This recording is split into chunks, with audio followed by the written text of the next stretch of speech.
Bonjour à tous, heureuse de vous retrouver en ce jour de la Saint-Valentin et on va faire le tirage dont je vous avais parlé dans la vidéo des énergies de la semaine. Il est vrai, un petit changement parce que j'ai voulu répondre à pas mal de questions, accoler au mieux à la situation. Donc c'est pour ça que vous retrouvez 3 vidéos pour ce tirage. Au milieu de ces 3 vidéos, bien entendu, je garde ce qui est, entre guillemets, ma petite signature, mes petits 3 choix, parce que vous savez que j'aime bien vous laisser aussi le choix de la situation, laisser votre intuition s'exprimer. Et pour que le tirage soit équitable, pour que vous ayez les meilleures informations possibles, j'ai pris 3 tarots différents afin que vous puissiez avoir les cartes qui pourraient se retrouver dans, on pourrait avoir les mêmes cartes dans un des 2 tas. Donc voilà, alors le choix 1 est avec le tarot de la roue de l'année, le choix 2 avec le Gregory Scott Tarot et le choix 3 avec le tarot de la bienveillance. Donc je vous laisse faire votre choix et en attendant on va commencer avec notre roue de l'année, notre tarot de la roue de l'année, excusez-moi, et notre choix 1. Allez, on y va. Quel blocage devez-vous lever pour rencontrer quelqu'un? Bien entendu, on va commencer par celle-ci de question, parce que si vous ne levez pas les blocages, vous ne pouvez pas faire entrer quelqu'un dans votre petite bulle, dans votre vie. Et vous avez eu le 6 de coupe. Alors, il faudrait arrêter de ruminer un petit peu le passé, de trop idéaliser une relation ou un ou une éventuelle partenaire. Revenez un petit peu dans le présent. Oui, certainement que vous avez été trahi, vous avez été humilié, manipulé, qu'il y a beaucoup de blessures dues à votre passé, mais à l'heure actuelle, on vous demande de les mettre de côté ou de les guérir, à vous de voir, pour pouvoir vous donner la chance maintenant d'être heureux ou heureuse avec quelqu'un de nouvellement rencontré, de ne plus... dites-vous bien que chaque personne est particulière, chaque personne a ses qualités, a ses défauts, mais ce n'est pas parce que un ou une ex vous a trompé que forcément la personne que vous allez rencontrer et faire entrer dans votre cœur, dans votre vie, est du même acabit. Voilà. Alors, qu'est-ce que cette personne pourrait vous apporter pour que vous renonciez à votre célibat? Et on a eu le 4 de coupe. Alors, il faudrait que cette personne soit capable de vous comprendre, d'apaiser un petit peu ce mental qui carbure à 100 000 et qui se fait beaucoup de films. Que cette personne puisse, en apaisant votre mental, vous apporter un certain repos psychique, un certain repos physique également, et vous donner envie de vous reconnecter, de vous retrouver de nouveau avec des émotions du cœur. Il faudrait aussi que cette personne ait beaucoup de tendresse et d'amour à vous donner, qu'elle vous fasse voir la vie en rose et non en gris ou en noir. Quel va être le grand défi pour vous pour réussir cette relation en fait? Et nous avons le 7 de coupe. Alors vous allez avoir du boulot, parce qu'il va falloir sortir de cette confusion que provoquent les sentiments chez vous. Il va falloir que vous ne fassiez plus l'amalgame entre le passé et le présent. Et il faut arrêter de culpabiliser. Vous n'êtes pas seul responsable de la rupture ou des ruptures que vous avez eues avant. Ce n'est pas simplement vous qui avez fait capoter les histoires précédentes. Chez moi, la rupture, comme l'histoire, comme la relation, se fait à deux. À un moment donné, c'est que les deux ont renoncé à faire des efforts. C'est que les deux ont laissé tomber quelque chose pour en arriver à la fin. Donc, ne voyez pas ça que de votre côté en vous disant que c'est votre faute et n'ayez plus peur de l'engagement. Dites-vous bien que chaque personne est particulière, chaque personne étant unique, ça peut vraiment fonctionner avec quelqu'un. Oui, avec quelqu'un, que vous veniez de rencontrer cette personne ou que vous la connaissiez d'avant. Alors, est-ce que cette relation... Ça y est, je bafouille. Si vous avez une relation, est-ce que cette relation sera viable sur le long terme? Et on a l'as de coupe. Alors oui, pour moi, mais je vais étayer mon oui, ça sera... En fait, si vous faites rentrer cette personne dans votre vie, ça sera pour un nouveau départ, un nouveau chapitre de votre vie sentimentale. Et c'est que vous serez prêt ou prête à enlever cette fameuse carapace, à vous livrer, à ne plus étouffer vos sentiments par peur, alors que ce soit d'abandon, de rejet, de peur de la manipulation. Non, vous allez complètement vous abandonner on va dire à l'amour. Vous allez prendre des risques pour faire que cette relation fonctionne. Et maintenant, nous allons passer pour la dernière carte au conseil de votre cœur. Qu'est-ce qu'il a à vous dire, ce petit organe? Et nous avons eu la reine de deniers. Il va falloir que vous restiez très très ancré dans le présent. Et que vous vous retrouviez vous-même avant de penser à vous lancer dans une quelconque relation.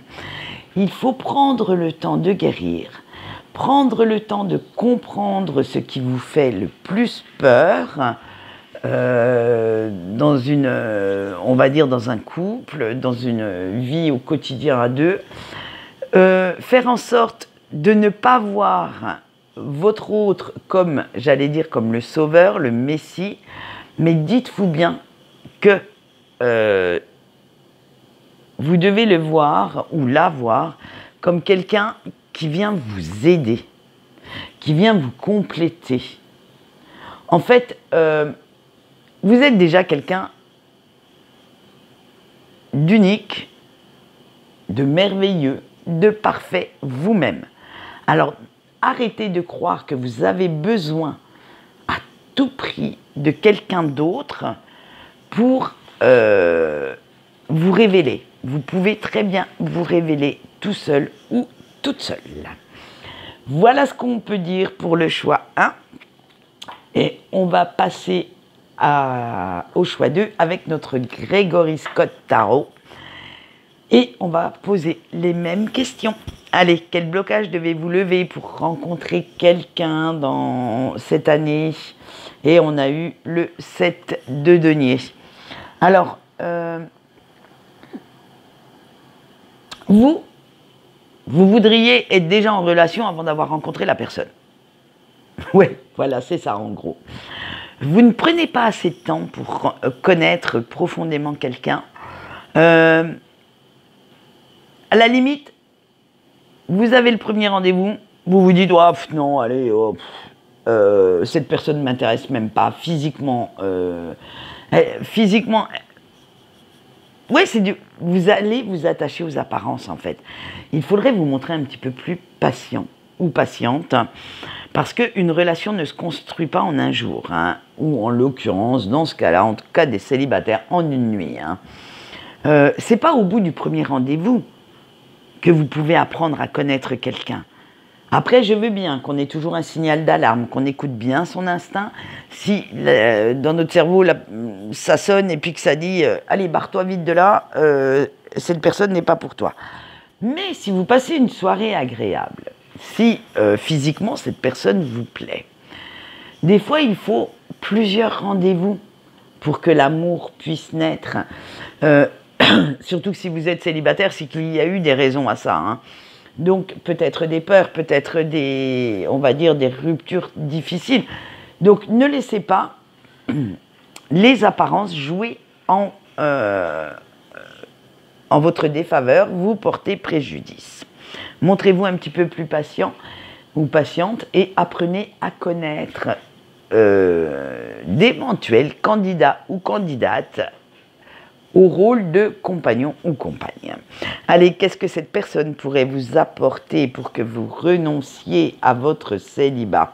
Et on a eu le valet d'épée. Cette personne devra être toujours en train de stimuler votre imagination, de vous faire rêver, fantasmer, et pas que sous la couette, bien entendu. Elle devra faire de vous son centre d'intérêt premier. S'intéresser à vos loisirs, s'intéresser aux petits détails de votre vie, s'intéresser à ce que vous aimez manger, quelle couleur vous aimez porter. En fait, j'ai l'impression quand même qu'avec cette réponse, vous êtes un petit peu dans le narcissisme. Hein. Vous aimeriez bien être... alors là, je prends une expression toute faite, Dieu le Père pour cette personne. Que, à part vous, elle n'est Dieu, même pas pour regarder les beaux mecs ou les belles femmes dans la rue. C'est vraiment n'avoir Dieu que pour vous. Alors, ça va être... moi, je dirais bien que vous êtes un petit peu trop dans la dépendance affective, un petit peu trop dans la possessivité en voyant cette carte. Hein. On va aller voir quand même si ça va tourner un peu mieux hein, par la suite, puisqu'on va aborder le grand défi pour vous, pour réussir une éventuelle relation. Et on a eu le 9 d'épée. Il va falloir faire taire vos angoisses. Hein, parce qu'elles sont... Waouh, elles sont très très fortes ces angoisses. Hein. C'est elles-mêmes, même elles qui dirigent en ce moment votre vie amoureuse. Hein. C'est waouh, je fais un pas en avant, 15 en arrière, vous c'est même pas trop, hein. C'est 15 direct. Hein. Et il va falloir apprendre à communiquer tout ça, à dire, à mettre des mots sur vos émotions négatives, à rester bien ancré dans la réalité et à arrêter de vous faire des films catastrophes hein. Et de ne pas prendre la personne avec qui vous serez pour acquise. Vous n'avez pas tout contrôle sur sa vie, personne ne vous appartient et il est temps maintenant d'en prendre bien conscience. Alors, est-ce que cette relation, si relation il y a, sera viable sur le long terme? Et on a le 7 d'épée. Moi je dirais non. Non, pourquoi? Parce que vous allez faire capoter le truc. Et pourquoi vous allez faire capoter?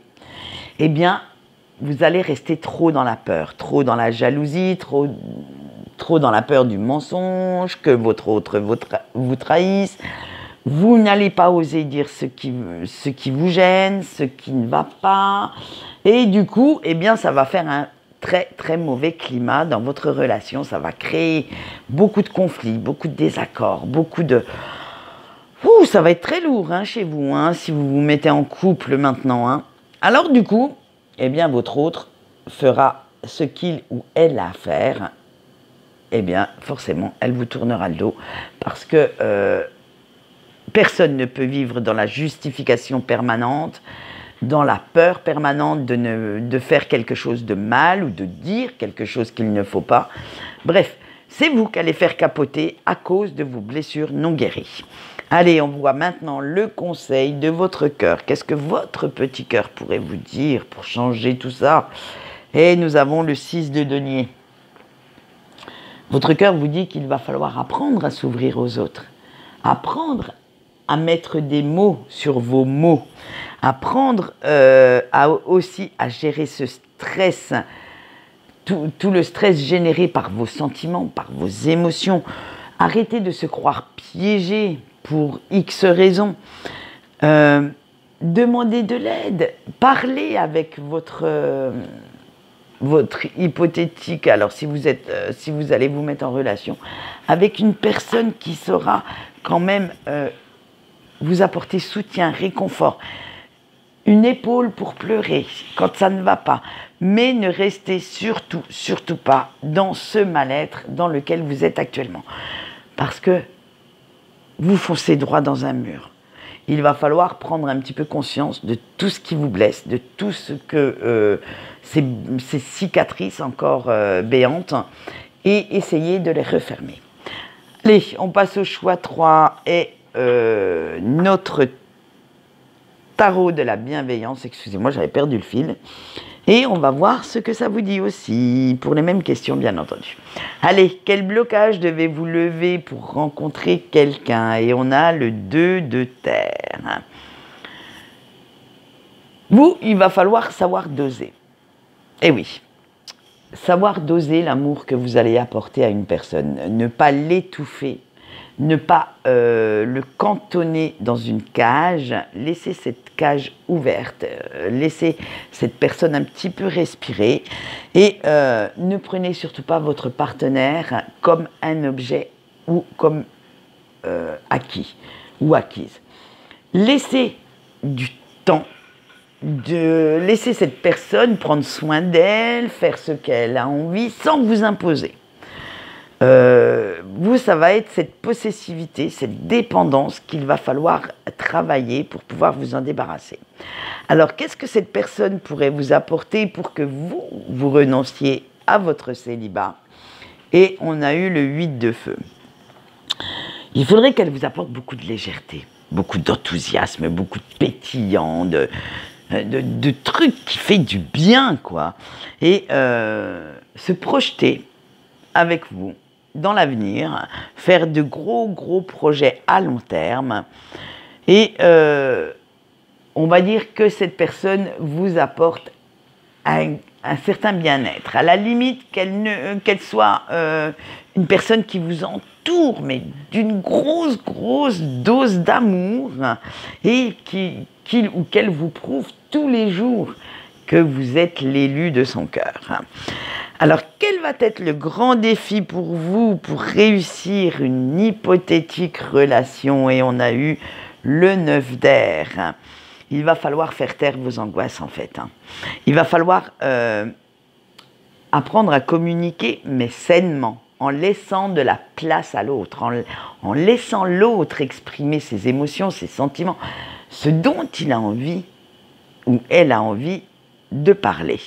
Il va falloir arrêter de vous faire des films qui génèrent chez vous un grand mal-être.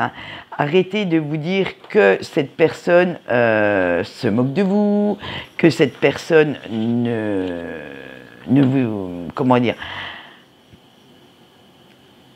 Que vous n'apportez rien à cette personne, que... voilà. Arrêtez de vous faire des films.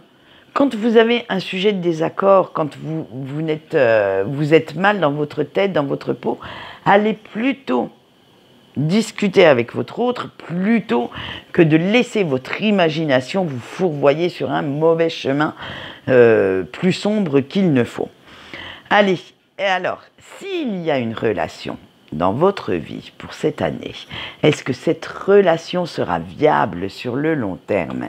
Et on a eu la reine d'air. Il va falloir, c'est possible, je dirais même oui, mais il va vous falloir faire beaucoup d'efforts. Il va falloir vous fier à vos ressentis et poser les choses clairement dès le départ. Donnez les limites à ce que vous pouvez encaisser et à ce que votre autre peut encaisser également. Il va falloir aller cadrer cette relation pour ne pas que ni l'un ni l'autre vous ne débordiez et que vous étouffiez, on va dire, l'autre avec ses petites attentions, ses petits gestes, cette façon d'essayer de contrôler. Donc c'est vraiment un travail d'équipe que vous allez devoir faire et ça va vous demander quand même un petit peu d'effort. Allez, on va voir le conseil de votre cœur pour la suite de votre vie sentimentale et nous avons eu le roi de terre. Il va falloir faire confiance à l'autre. Mais, et là ça va être quelque chose de très bouleversant pour vous, très déstabilisant. Et également vous faire confiance à vous. Vous dire que vous aussi, vous valez la peine, qu'on se donne de la peine pour vous prouver son amour. Hein. Alors, il va falloir aussi travailler et soigner cette dépendance affective avant de vous lancer dans une nouvelle relation.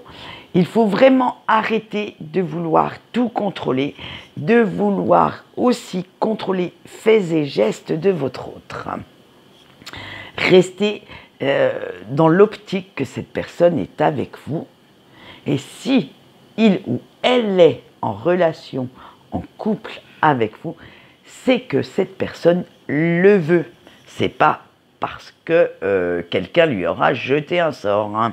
Allez, c'est tout pour notre tirage sentimental de nos célibataires.